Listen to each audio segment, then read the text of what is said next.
name is Brian Cousens, and I'm an isotope geochemist here in the Department of Earth Sciences at Carleton University. And welcome today to our tour of the Radiogenic Isotope facility here in the Department of Earth Sciences.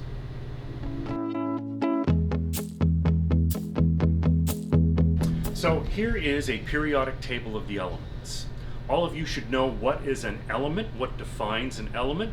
It's an atom that has the same number of protons. How about an isotope? Do you guys all know what an isotope is? Well, an isotope is an element, and each element has a number of isotopes.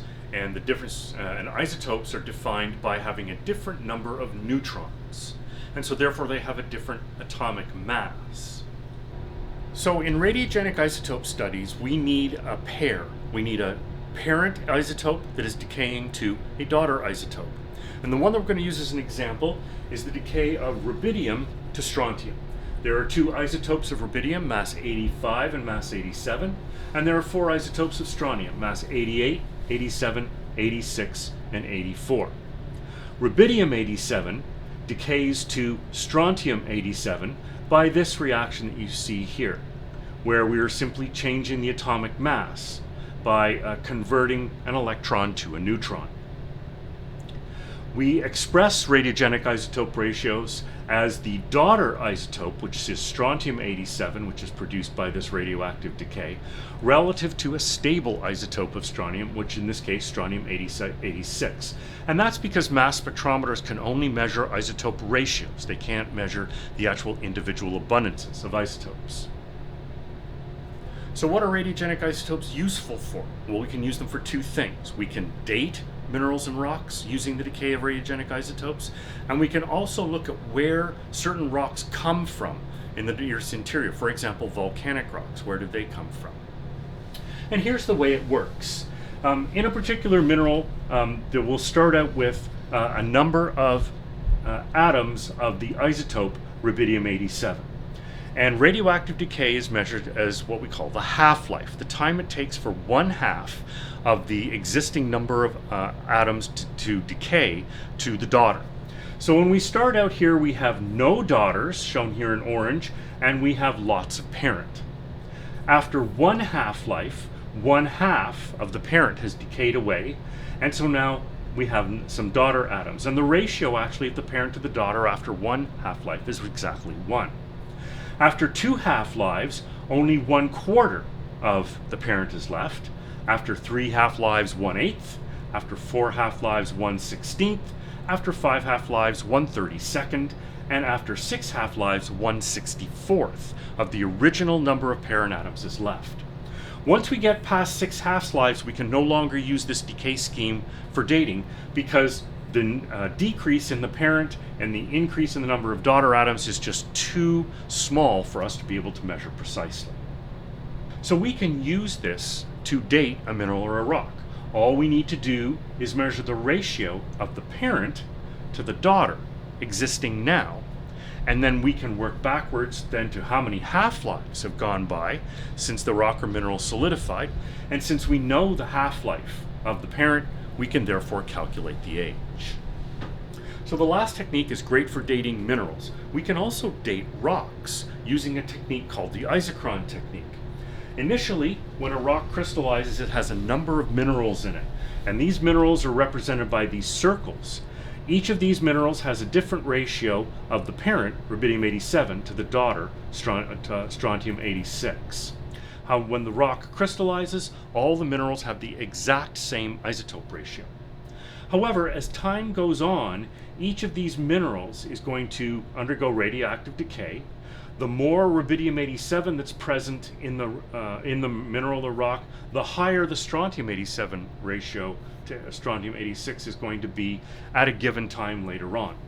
So today, we would separate out the different minerals, and we would measure the strontium isotopic compositions, and we would measure the ratio of the parent to strontium 86 in that, and we would plot these circles up here. We can then draw a line through the present day compositions, and the slope of that line is going to be proportional to the age.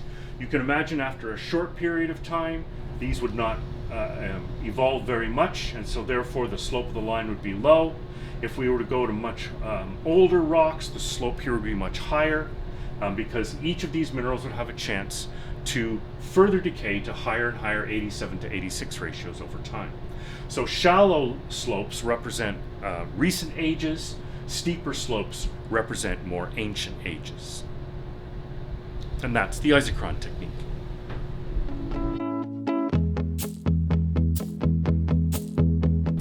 So here's an example of some of the materials that you actually work with in the radiogenic isotope lab. First of all, here is an individual mineral crystal of mineral potassium feldspar. This has a lot of rubidium in it. So therefore, potassium feldspar crystal will tend, over a long period of time, to have extremely high strontium isotope ratios because it has lots of rubidium in it. Here's another mineral. It's also a feldspar mineral, but it's a different chemistry. This is a calcium-rich feldspar, and this has a lot of strontium in it, but not very much rubidium. And so therefore using this for dating is a little bit more difficult. But the pair of the potassium feldspar and the plagioclase feldspar is a great pair of minerals to use for dating. We can also determine the radiogenic isotope composition of a lava. This is a lava from Hawaii. We can crush it and determine its isotopic composition, and it will tell us something about where this lava came from in the Earth's interior. We call this tracer isotopic studies, and this is the kind of work that I do. In order to actually get the isotopes out of those rocks, we first need to crush these to a very, very fine powder. And this basically is a mud. If you were to put water on this, it would behave just like a mud.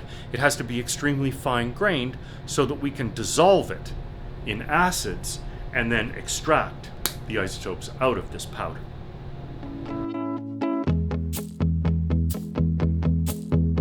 So welcome everyone to the Radiogenic Isotope Clean Laboratories in the Stacy Building at Carleton University. And it's here where we actually extract out the elements and thus the isotopes from our samples that we want to run on the mass spectrometers. So first of all, here on your right are various chromatographic extraction columns. The one in the center here that we're zooming in on, I'm currently doing chemistry today to extract hafnium isotopes from a set of samples. Then also off on the left-hand side are different types of columns for strontium, and then over here on the right are another set of columns for the rare earth elements, neodymium and hafnium. So going back to the hafnium columns, you'll see that these columns are filled with a white resin, and it's this resin that controls the rate and the types of elements that are coming through.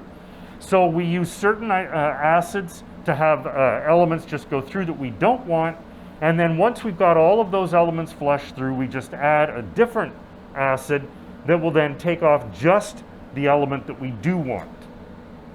Once we have the element extracted, it gets collected in these little collection beakers right here, and then it goes onto the hot plates in the fume hood that you see here. So at the back we have a suite of neodymium isotope samples that are currently drying down, and then over here on the right hand side, these big fat ones include strontium and rare earth elements for neodymium isotope chemistry that I'm going to be doing tomorrow. So once the acid's all dried down, we have just the element left that we want to analyze. And this is what the residue looks like. It's just that tiny little dark speck here at the bottom of the collection beaker. That we then dissolve in acid in order to run it on the mass spectrometer. And that's how we extract different isotopes here in the Radiogenic Isotope Laboratory.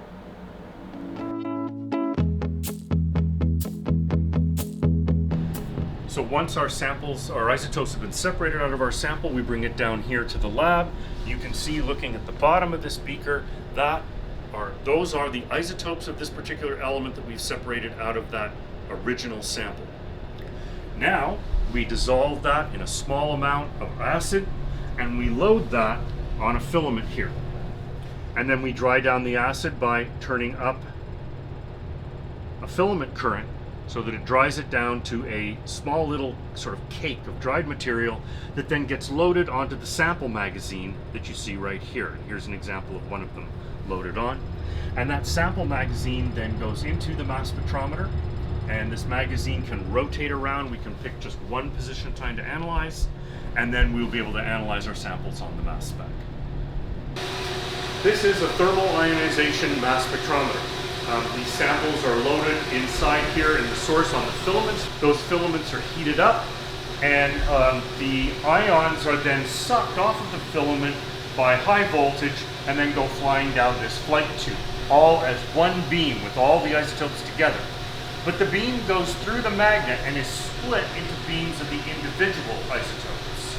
And therefore we have individual beams that are coming down here, the heavier masses over on this side, the lighter masses on this side, and we have collector cups here set to intercept those beams. It makes a voltage which runs through these amplifiers, and then we calculate ratios of the different isotopes that are then displayed at the operator station. This is a view right down into the glowing filaments inside the mass spectrometer. The one on the right is an ionization filament that helps to ionize the element we're looking at. The one on the left actually has the sample loaded on. So this is the operator station for the mass spectrometer. Here we can see a chart recorder. Each of the different colored beams that you see here, colored levels that you see, is a different beam for a different isotope. And then what the instrument does is calculate the ratios of these different isotopes and records them in this Excel spreadsheet.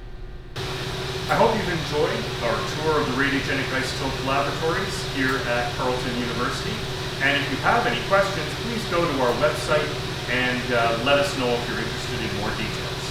Thanks very much for tuning in.